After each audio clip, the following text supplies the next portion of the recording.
Парадокс. Новинарски истражувачки приказни. Најмногу погодени од оваа криза дефинитивно беа малите и средни предпријатија, семејни бизниси, вели Благоја Грозданов од Сојузот на стопански комори на Македонија. Конкретно, ако сакаме да одиме по сектори, дефинитивно најзагрозени беа секторите кои во овој период воопшто не работеа, односно има 0 денари приход, значи 0 денари прилив. Пред се збориме за рестораните и гостителството, за хотелите, збориме за туристичките агенции, теретани, фитнес центри, базени, центри за убавина.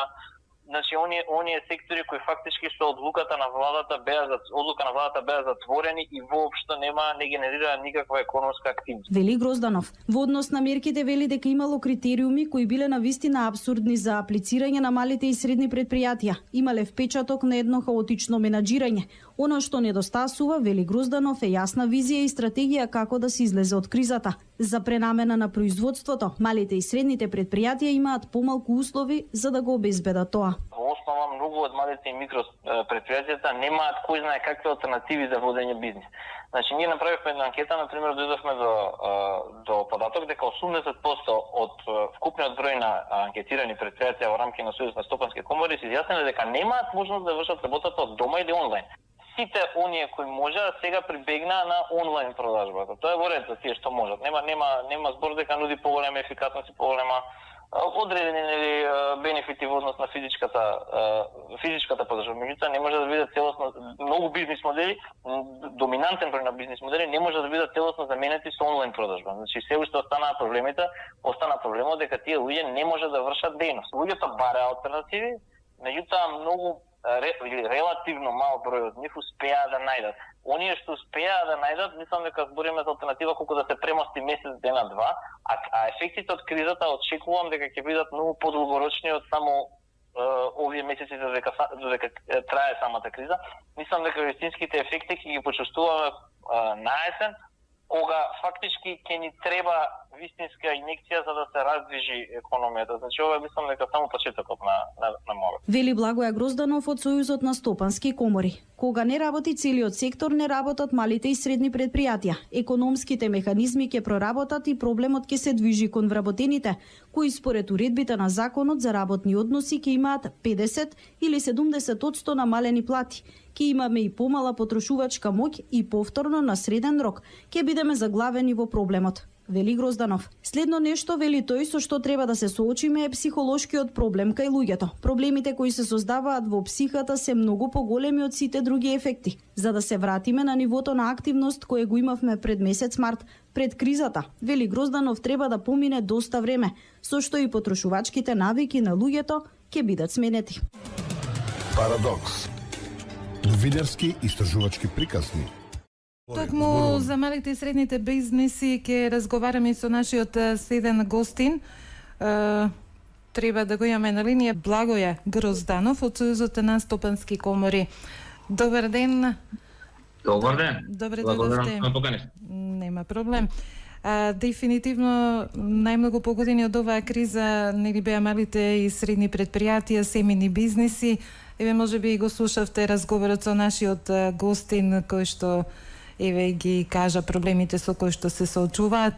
Каква е сега состојбата? Еве веќе 4 месеци како трае, како се сногиат овие мали средни бизниси? Имаме ли олабавување на мерките? Не, имаме олабавување на мерките, но не за сите. Има ли услови за пренамена на производство, но и за пласма на нивните производи, секако да се најде некој начин да се надмине оваа криза? Повелете. Да, значи ефектите, мислам дека и во претходниот разговор кој имавме пред некој ден, нагласивме ефектите од кризата ќе се чувствуваат уште доста долго време и очекувам дека ова ќе има доста голем, доста силен авторшок ефект кој ќе трае минимум според моје мислење до крајот на овај почетокот на наредната година, особено што локално гледајќи ситуацијата кај нас, ова е изборна година. А изборна година значи дека повторно нема да се да се нормализира короната, нема да се вратиме во нормала заради политички фактори, нормално дека не се стабилизира ситуацијата. Дополнително што има се зборува за втор бран, за понатамошни мерки и така натака.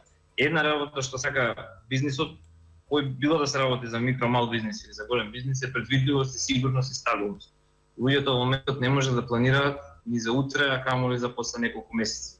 Додека не се врати, не се нормализира барем во еден период од 3-4 месеци ситуацијата, додека не се вратиме барем во некој нормален тек, не зборувам да се вратиме во нормален тек на онаа економска активност што имавме пред март годинава, бидејќи за тоа мислам дека доста време треба да помине, ама барем да се вратиме во една нормала да работиме. Барем 3-4 месеци мислам дека ќе има ефект од кризата. Инаку сега да се враќаме колку толку, нели почнуваат некои бизнеси работат, но така што кажа, отсуствува предвидливоста и отсуствува можноста за планирање. Она што ние најмногу се пожаливме, да кажам, како Сојуз на стопански комори, она што најмногу не недостасуваше од почетокот на кризата јасна визија, стратегија како се справуваме со кризата од страна на надежните институции. Генералниот впечаток е дека многу хаотично се носе одлуки и спорадично се носе одлуки ден за ден. Тоа е тоа што најмногу и го кочеше предприемачите во носењето на одлуки, бидејќи хаосот се пренесува надоле низ стопанството. Некој прибегна на некои различни начини на водење на бизнис, онлайн трговијата, ето вие спомнавте во подем, меѓутоа јас ќе кажам дека таа многу, и меѓу со две острице, таа е многу специфичен начин на водење бизнис и многу бизнис модели не може да бидат прилагодени на начин да се водат тие бизниси преку чисто само преку електронска застапеност. Вие кога одите во ресторан, не одите само заради храната, не одите да се наедете, одите заради целото искуство. Значи ако сакате брза храна, ќе се питат. Значи не е замена за целосна замена за бизнис моделите на многу од најпогодените исто, можам да го кажам и за шопинг моловите. За некој шопингот е цело искуство кое не може да се замени со онлайн трговија. Значи онлайн трговијата може да биде некаква дополна, може да биде некој фактор плюс. Има бизнис модели кои може и целосно да се базираат на онлайн трговија, меѓутоа грото не може. Грото од бизнисите не можат и ние кога правиме анкетата, тој резултати ви го почитате.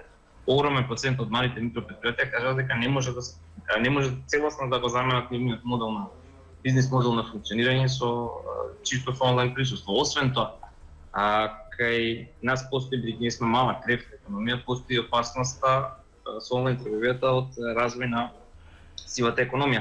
Значи ако ги погледнете бројките на од некои од светските организации кои се бават со овакви истражувања, зборуваме за Светска банка, за Меѓународен монетарен фонд и слично, се проценува дека ние губиме отприлика 40 до 45% од нашето БДП, огромност, според пола од БДП, губиме на сива економија.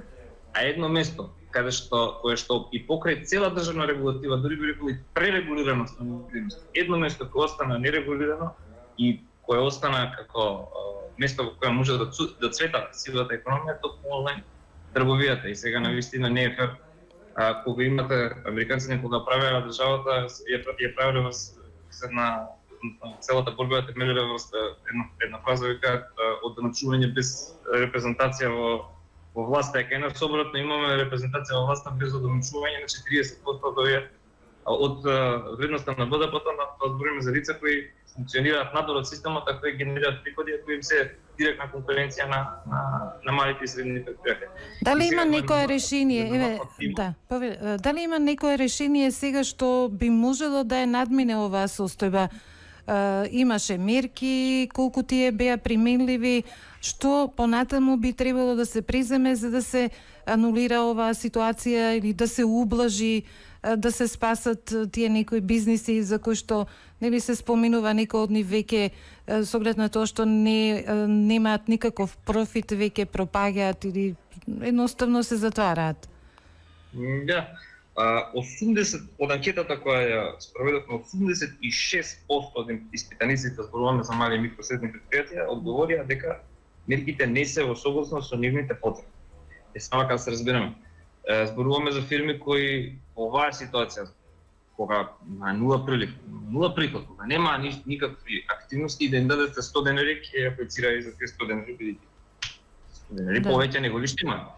Не спориме за број на апликации, иако и тука, значи со бројката со која се излезе, мислам дека последниот податок од управа за јавни приходи беше 18-19 и таа бројка е многу мала и самиот факт што мерката се продолжи за плюс 1 месец, за мене не е мерката, збориме за 14.500 денари плата работените. За мене не е податок со кој, односно не е причината од тоа дека имало голем интерес, туку е баш поради малиот интерес по останалите нераспределени средства. Значи самото тоа според мене говори дека мерките прво беа неадекватни и пораката која што се прати до предприемачите снајдете се како можете. Значи поделен не беа навремени, бидејќи се каснаше прво 2 недели во март се соопшти немаше никакви мерки, потоа те патот дојдоа.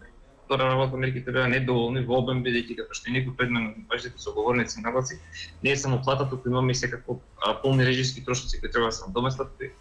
Никако не беа платени со ниедна друга од владата и со ниедна помош. Друга работа, мерките не беа ефикасни, односно ефективни да стасат таму каде што треба. Мерките ги фаворизираа оние кои претходно имаат, кога добро стоечки предпријатија, имаат акумулирани добити, имаа веќе добра ликвидност. И до крајот на годината тие предпријатија ќе можат оваа помош да ја претворат во грант, а овие другите кои беа во малите и средните кои беа во полоша позиција ќе мора да ја враќаат, односно за нив нема да се трансформира во грант, него ќе биде кредит едноставно со повратна средства дека биде помош. Така да, ако ја видите структурата на предпријатијата која добија помошта, скоро пред месец дена, од тогаш може би има некоја ситна промена, ама мислам дека не е нешто значајно. 10-12% од помошта заврши кај 10 предпријатија. Тоа не е според мене ефикасен начин за делење на помошта, односно за структурирање за распределба на ресурси од буџетот. Дали може да претпоставите што после 3-4 месеци рековте дека ефектите од ова ќе ги почувствуваме некаде во есен? Наесен очекувам да се почувствува точно. Да. Мислам дека знаете што кога ќе стапат, ако сега зборим и да претпоставувам дека ќе стапат на сила некои економски законитости, што се нормални и бидејќи економијата е сепак по природа на нештото, да речеме, се зема некој тек. Ќе стапат на сила некои економски законитости и позначаен губиток на работни места, според мене ќе биде тежок за избегнување. Во моментов се колку што последните податоци од Агенција за вработување успеав да ги прочитам пред отприлика 5 недели се зборуваше за 15 на 10 на 15 000 изгубени работни места, што за економија како македонската е доста голем проблем.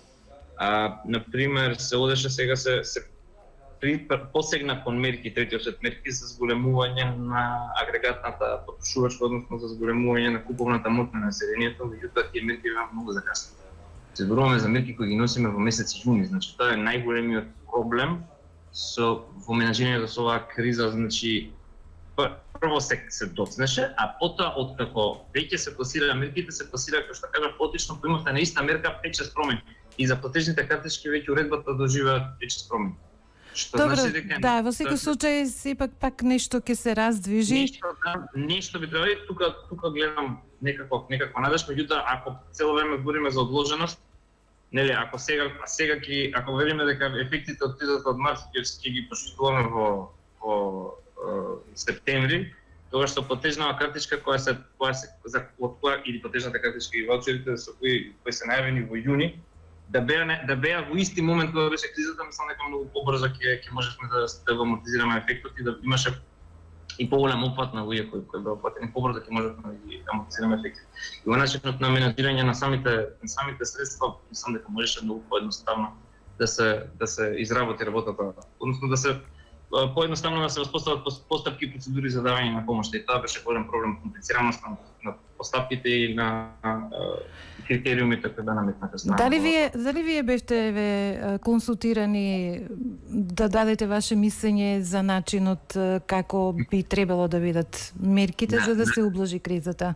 Има една народна вика по смрт болест.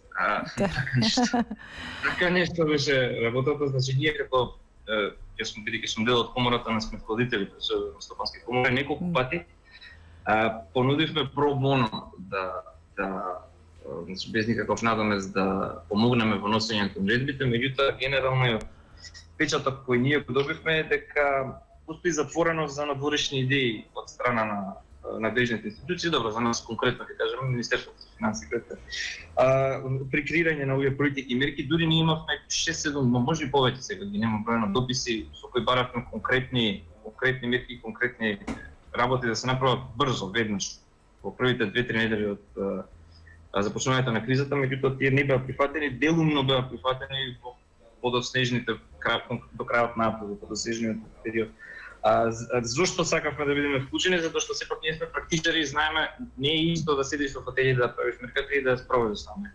Бидејќи најдобро знаеме ние како се спроведуваат тие мерки, како би се спровеле тие мерки во пракса, односно каде би биле фалинките во спроведување на тие мерки во пракса и најдобро знаеме каде се конкретните проблеми на нашите фирми, бидејќи нели сме водите. Да, знаете каде и што дека би требало да биде. Да.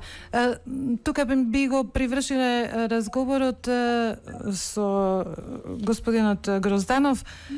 За крај само кратко една препорака до слушателите и гледачите на Канал 77. Во однос на справување со кризата? Да, една утешна порака.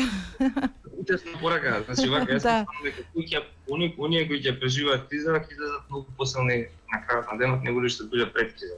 Сум сигурен и поиздржливи, потребно е сега да проработи предпримачкиот дух и стајноста, издржливоста и снаодливоста, за да се исплива работа и по периодот, нели, по завршување на овој период, полека да почнеме да се враќаме на старите патеки. Значи, да, мислам дека е клучно да се преброди, за да се преброди кризата менталниот склоп на луѓето, за да се, бидејќи мислам дека стане јасно дека нешто посебна помош од државата не треба кој знае што да се очекува, тоа што дошло. Сега веќе од нас зависи како ќе се снајдеме и да се прилагодиме на новата реалност.